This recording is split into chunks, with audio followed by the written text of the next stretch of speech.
When a long-term care event occurs, it impacts more than the individual. It impacts families, communities, and many more. In my own family, I've seen how the emotional and financial challenges can affect individuals. And at Genworth, we have similar stories. We're all family members, we're fathers and sons and husbands, and we're caregivers. And we know the financial challenges that come with aging. And that's why in 2004, we started this survey to understand what is the cost of long-term care. This year's study is really sounding an alarm for Americans who wish to stay in their homes as they age. The cost to receive in-home care is up 4.5% to 7%. And you know, this is nearly 2 to 3 times the rate of inflation.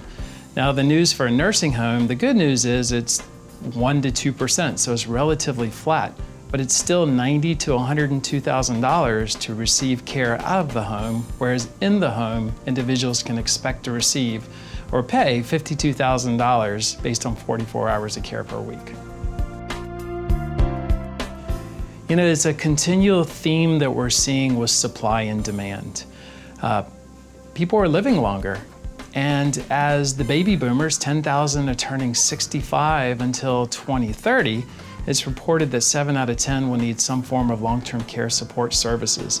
And the professionals that provide those types of care support services, they're in demand.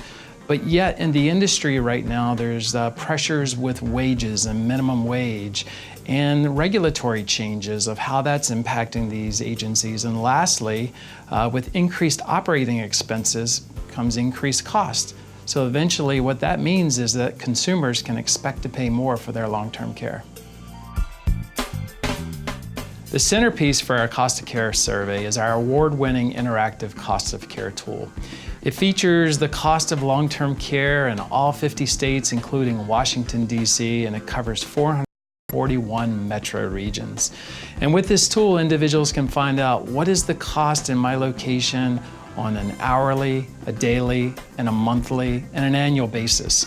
Individuals can take a look at what is the cost in my area by entering their state or their zip code, and to be able to compare what is the cost in-home versus out-of-home. It features a future calculation tool that allows individuals to project out to 50 years and then to change the percent of inflation from 2 to 5%. And of course, there's the ability to compare your location versus the national median. Understanding what care costs is one of the first steps to take when planning for long-term care. Visit our interactive tool at genworth.com/cost of care and calculate what the cost of care is in your area.